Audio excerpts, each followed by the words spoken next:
I used to live in a pretty nice area with my husband and some family friends. We'd been there for a few years and nothing bad had ever really happened. It felt like a safe neighborhood. For context, I'm a very short white woman, and although I look fine on the outside, I'm considered disabled. My condition severely limits my activity, so defending myself physically has never been an option. This happened about a year before we moved. Around that time, I started seeing stories pop up on Facebook about traffickers targeting women and children at a local store, and the very store we lived right behind. The reports freaked me out, and I decided I wouldn't go there alone anymore. I kept seeing news articles about people being followed, grabbed, even kidnapped from that store, but I figured I'd be fine as long as my husband was with me. One afternoon, I was heading to work about 15 minutes away, out in the middle of nowhere. I worked the late shift at a call center surrounded by open fields, and I was usually one of the last people to leave at night. That day, I needed to stop for gas. I didn't like going anywhere without my husband, but I didn't have enough fuel to make it to work and back, so I had no choice. When I pulled into the station, I felt a little better seeing it was busy. I got out and started pumping gas when a big van pulled up beside me. A man stepped out, started pumping his gas, then walked around the pump and positioned himself between me and my car. He smiled and said, "Wow, your car is so clean. How do you get it so clean?" I was completely thrown off as my car was actually a mess covered in dirt and bugs. Then he said, "Why don't you show me how you get it so clean?" and reached out toward me. I jerked back instantly. Just then, another car pulled up behind me, and the man seemed startled. He walked back to his van. I quickly finished pumping, got into my car, locked the doors, and sped off. A few minutes later, I checked my mirror and the same van was right behind me, practically on my bumper. I could see the man laughing and talking to another guy inside. I told myself maybe they were just headed for the freeway, but when we passed the on-ramp, they stayed behind me. My heart was pounding. The only thing down this road was my work. I called my husband, but he didn't answer as he was at work too. So I just pressed the gas and headed for my job, checking my mirror every few seconds. When I finally reached the large parking lot, I pulled straight into a handicapped spot right in front of the doors and ran inside. Through the locked doors, I saw the van idling out front, the man looking visibly irritated. I went straight to a friend in my department who was ex-military and always armed. I was shaking as I told him what happened. That night when we closed, I peeked out the window before heading to my car. But it had moved by the time I told my friend. Now it was parked right behind my car. My friend pulled out his gun, walked me outside, and escorted me to his car. He drove me right up to my vehicle, then followed me home and stayed outside until I was safely inside. I noticed the van following us until we reached the freeway where it finally turned off. The next day on my way to work, I passed the gas station and just like before, the van pulled out and started following me. They tailed me all the way to the lot before turning away. This happened for about a week. They'd follow me to work, disappear, then reappear at closing time. My friend thought they were trying to figure out my schedule, waiting for the perfect time to grab me. He even offered me one of his guns just in case, but I refused, as I didn't want to risk legal trouble since it wasn't in my name. One night, I told my husband again about the van, and he suggested calling the police. I honestly don't know why I hadn't thought of it sooner. The next morning, before work, I called and explained everything. That day, right on cue, the van pulled out behind me. We were on that long, empty stretch of road when I spotted a car parked on the shoulder. I passed it, and then the van passed it as well. And suddenly, lights flashed. The police pulled the van over. Later, I found out both men inside had multiple warrants for rape and attempted kidnapping. In the back of the van, police found knives, rope, gloves, masks, chloroform, and other terrifying things. They told me I was likely their next target. Ironically, that day my friend wasn't at work as he was homesick. I'm so thankful I called the cops when I did. If I hadn't, I truly don't think I would have made it home. We've since moved to a less nice area, but I haven't noticed anyone creepy around, and now I always carry pepper spray when I go out. 2 days ago, I went to my friend Courtney's wedding, and even now I can't shake because of what happened. For context, I grew up in a very religious household and went to church every Sunday. Courtney is probably the only person from my old church that I still talk to. It all started at the reception. Courtney lit up when she saw me, but honestly, she was probably the only one happy I was there, judging by the stares from the rest of my old church crowd. I sat down at my table, idly scrolling through my phone when a guy sat next to me. He He introduced himself as Anthony, who was a friend of the groom. He explained that the seating chart had placed him at my table. He was cute, charming even, and we ended up talking for a long time. He didn't judge me for being an atheist, and he seemed genuinely interested in me. When the dancing started, they played Brown-Eyed Girl, and he asked me to dance. We ended up spending most of the night on the dance floor, laughing and talking, until he excused himself to go to the bathroom. A little while later, I headed to the bathroom too. When I came back, my purse was gone. I was sure I'd left it on the table, but figured maybe I had left it in my car. I went out to the parking lot, opened my car, and there it was, sitting on the center console. It was strange, but I brushed it off. It was late, I was tired, and I didn't think too hard about it. Back inside, I danced a bit more, but noticed Anthony was gone. When I asked the groom, he said Anthony had left because he wasn't feeling well. Soon after, I started feeling sick myself, so I said my goodbyes to Courtney and went to my car. I slid into the driver's seat, keys in the ignition, when I noticed something in my rearview mirror. A quick movement, like someone ducking down in the back. I was instantly scared. I pulled my keys out, turned around, and there he was. Anthony! Crouched down on my back seat. I screamed and bolted from the car with my heart pounding and with him chasing after me. I ran inside and found Courtney, who immediately told her husband. He walked me back to my car, but Anthony was gone.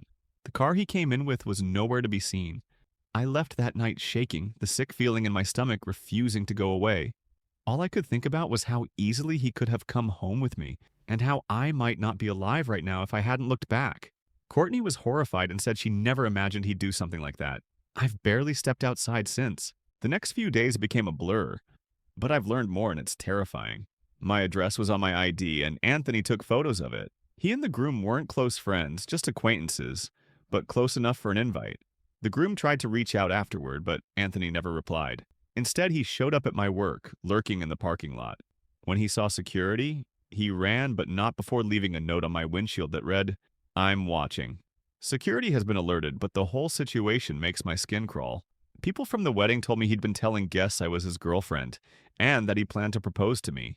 I'm working on filing a restraining order. For now, I'm staying with my aunt as he lives in my city and he knows where I live. If he was willing to hide in the back of my car, I don't even want to imagine what else he's capable of.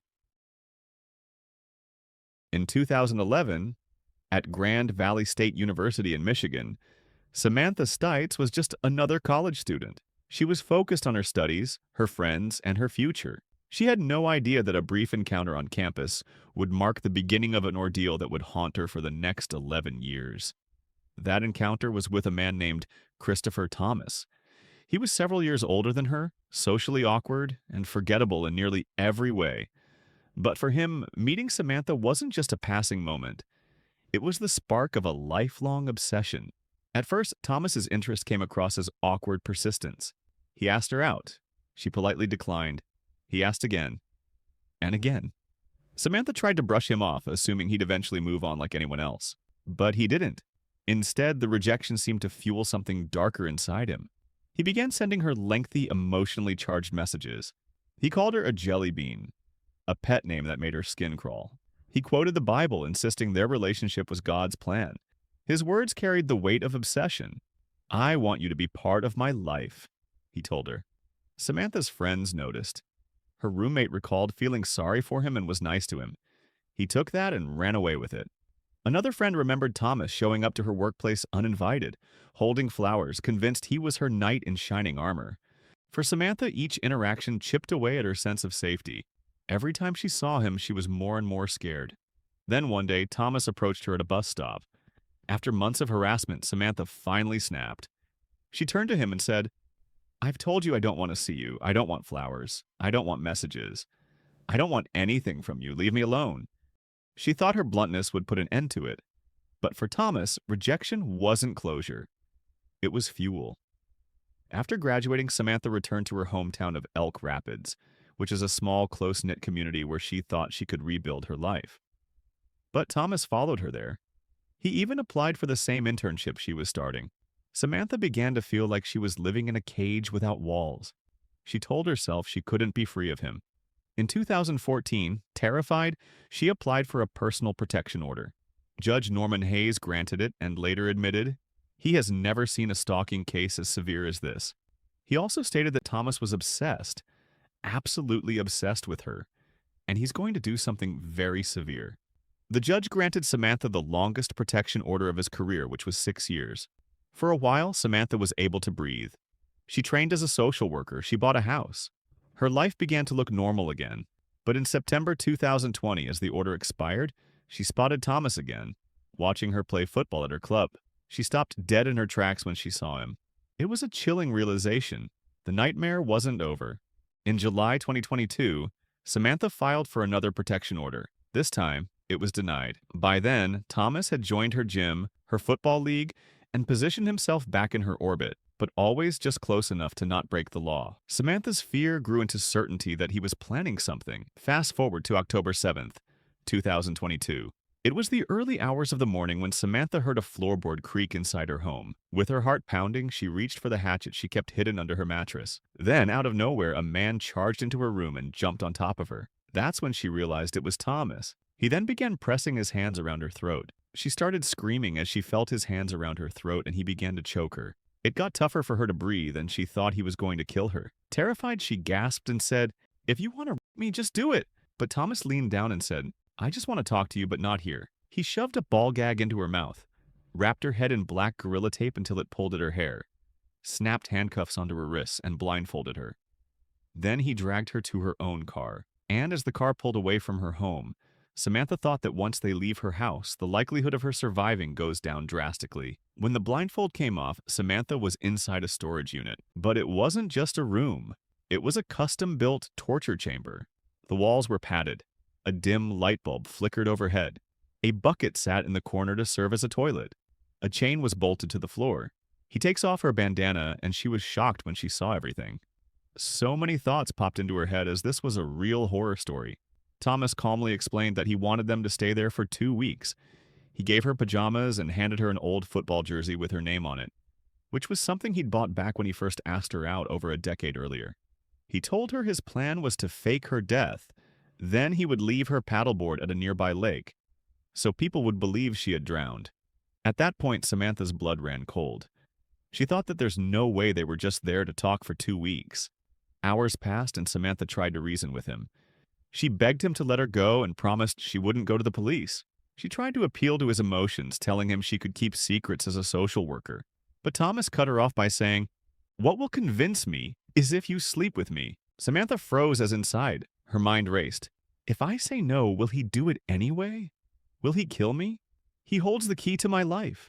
She asked him directly, "If I sleep with you, you promise you'll let me go tonight?" He looked her in the eyes and shook her hand, as his integrity mattered to him. Samantha banked her life on that. "I felt myself go dead inside," she later said.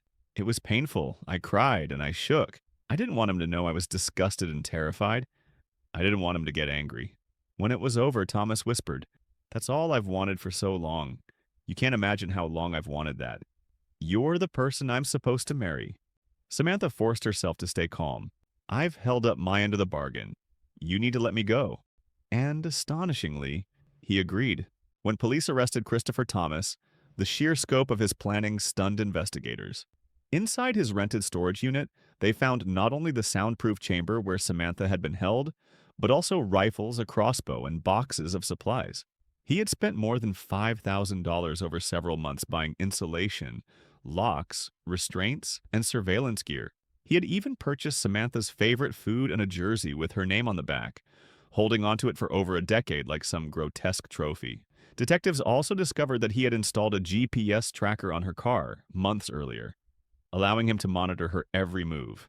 And then there was his attempt to erase his presence entirely. He coated his skin with hair removal cream to prevent leaving DNA, but he left it on too long, burning himself badly. His skin was still marked when police arrested him. When confronted, Thomas tried to downplay what he had done. He claimed Samantha had willingly participated in role play, but the evidence told a different story.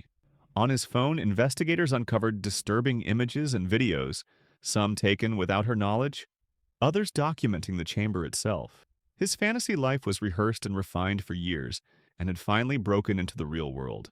In court, the case against Thomas was overwhelming. Samantha's testimony, the physical evidence, the years of digital harassment, the storage unit, all of it painted a portrait of a man consumed by obsession. He was charged with kidnapping, torture, aggravated stalking, home invasion, and multiple counts of criminal sexual conduct.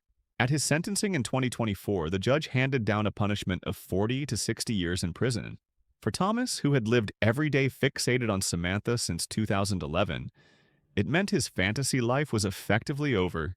But the nightmare for Samantha did not end at the courthouse doors. In a phone call from prison to his mother, Thomas admitted that he thought about her every day for 12 years. It was a chilling reminder that, even behind bars, his obsession had not truly died. For Samantha, the knowledge that this man had devoted more than a decade of his life to planning her captivity is a weight she carries daily. She has said that the hardest part wasn't the night of the kidnapping, or even the hours chained inside the bunker. It was knowing that she had been right all along. For years, she told people he would never stop, and too many brushed her off as paranoid. Not until it was almost too late did anyone believe her.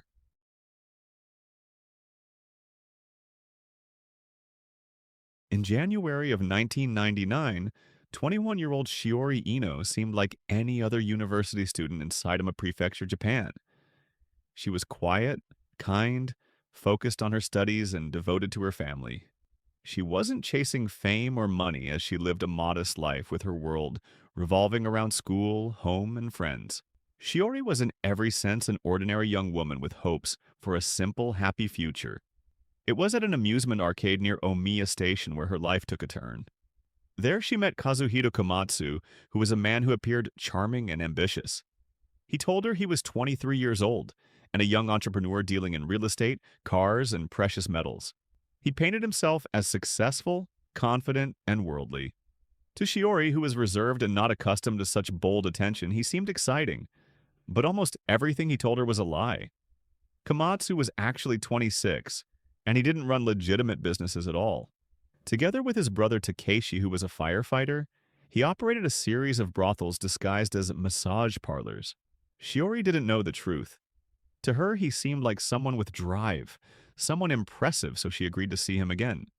At first, their outings were relatively ordinary. They went on a handful of dates, 4 or 5, nothing more. But very quickly, Komatsu's behavior shifted. He began presenting Shiori with luxury items like Louis Vuitton handbags, Gucci suits, and expensive jewelry. These weren't gifts given in moments of tenderness. Instead, Komatsu made a spectacle out of them, thrusting the items at her in public settings, forcing her to accept them while others looked on. If she hesitated, if she tried to refuse, he would erupt into anger, shouting at her until she complied. The gifts were not tokens of love. They were chains. Komatsu also began intruding into her private life. Though she had only given him her cell phone number, he began calling her at home. His sudden access unsettled her, but he dismissed her concerns and continued inserting himself deeper into her daily world. Then came the discovery that shattered any illusion she had left. While riding in his car one day, she found a credit card bearing his real name. Slowly, the truth began to creep in. His stories didn't add up. His age didn't match. And his business ventures were far murkier than he admitted. Shiori then tried to break things off. She attempted to cut ties before the relationship could go any further, but Komatsu was not a man who tolerated rejection. He threatened her that if she didn't continue seeing him, he warned her family would pay the price. He specifically mentioned her younger brother, who was a child still in elementary school. The message was chilling. Leave me, and I will hurt the people you love. By late March, Shiori's fear had escalated to the point where she confided in a close friend that she believed her life was in danger. Only days later, on March 30th, she sat down and wrote a will. At 21, while most of her peers were planning their careers, their trips, their next steps into adulthood, Shiori was putting her affairs in order. In June, she gathered her courage and met Komatsu at a cafe. There, she told him clearly that she would not see him again. She wanted nothing more to do with him. That should have been the end. Instead, it was the beginning of something much darker. Later that same day, Komatsu arrived at Shiori's family home with his brother Takeshi and a friend. They confronted Shiori and her mother, spinning elaborate lies about Shiori being liable for crimes that Komatsu himself had committed. They accused her of being entangled in embezzlement and claimed that unless she cooperated, there would be consequences. When Shiori's father returned from work, he was met with the same story and the same threats. Unmoved, he told the men to leave. instructing them to take back all the gifts Komatsu had forced upon his daughter. The men refused and eventually left, but not before making their intimidation clear. What they didn't realize was that Shiori had secretly recorded the entire confrontation. The next day, she and her family took the recording to the police in Ajeo. For the first time, she thought there was undeniable evidence. Surely now the authorities would act. A younger officer seemed outraged at what he heard, but senior officers told her flatly that she had no case. They brushed her off, dismissing the threats as nothing more than a domestic spat. That same evening, the harassment escalated. The Ino family phone rang repeatedly, silent calls one after another. Then came a man identifying himself only as Tanaka. He demanded the return of the gifts. It was the start of a daily barrage of harassment that would continue for months. The next few weeks were a nightmare. Shiori, accompanied by her parents, went back to the police multiple times. Each time she was turned away. Officers told her she bore responsibility, that she had brought this on herself by accepting Komatsu's gifts in the first place. Desperate, the family turned to a legal clinic. After just 15 minutes, the lawyer dismissed their concerns with a cruel remark. But she had a lot of things bought for her, right? Everywhere she turned for help, doors slammed in her face.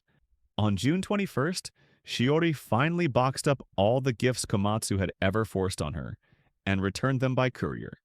Over the summer of 1999, Shiori Ino's life became something out of a nightmare. What had started as harassment from an ex-boyfriend turned into a full-blown campaign of terror. Slanderous leaflets appeared in her neighborhood calling her names, accusing her father of corruption. Letters landed on her father's desk at work, humiliating him in front of colleagues.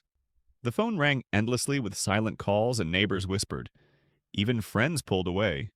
And through it all, Shiori and her family carried stacks of evidence such as the letters, the recordings, even photographs of suspicious cars parked outside their home straight to the police. But nothing happened. In fact, years later, it was revealed that some senior officers actively blocked the family's complaints. They didn't want the paperwork, and they didn't want the stain of an unsolved case on their record. So they did the easiest thing. They ignored her. Meanwhile, unseen by Shiori, men were quietly following her. They had her picture. They knew her daily routine, and they were charting her every move. For months, she lived under a shadow she could never quite name, begging for help and being told again and again there was nothing anyone could do. Then came October 26th, 1999. Shiori left her home, riding her bicycle to the train station to head to class. As she parked her bike, a man approached her in broad daylight, stabbed her in the side and then again in the heart. She collapsed on the pavement as horrified bystanders looked on. Paramedics came and rushed her to Ohio Central General Hospital, where she was pronounced dead. She was only 21 years old. Only after her death did the horrifying truth come out. It turns out that her ex-boyfriend, Kazuhito Komatsu, had orchestrated the entire plot. While he deliberately built an alibi for himself in Okinawa, his brother Takeshi approached a former brothel manager named Yoshifumi Kubota with a 20 million yen offer to take Shiori's life. Kubota accepted and recruited two friends, Akira Kawakami and Yoshitaka Ito, to help carry it out. Together, they stalked Shiori for months, waiting for the perfect moment. The police, desperate to cover their own negligence, initially smeared Shiori in the press, portraying her as vain and materialistic. Tabloids ran with the story, tarnishing her reputation even in death. But one journalist, Kiyoshi Shimizu, refused to let the lies stand. He dug into the evidence, spoke to Shiori's family, and exposed the truth.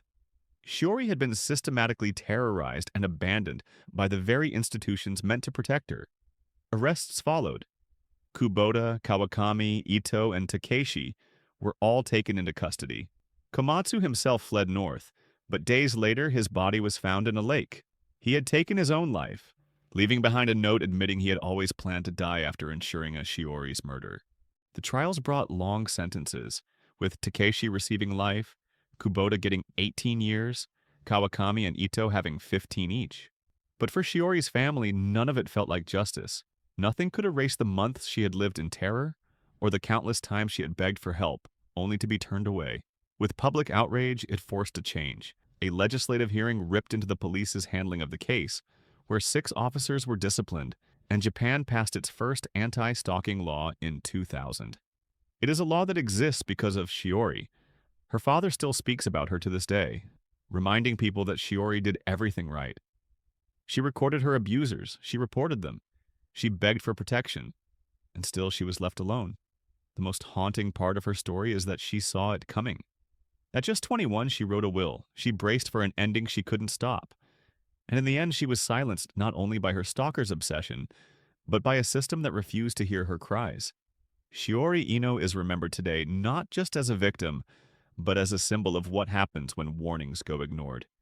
As a young woman who wanted nothing more than an ordinary life, destroyed by obsession, betrayal, and silence,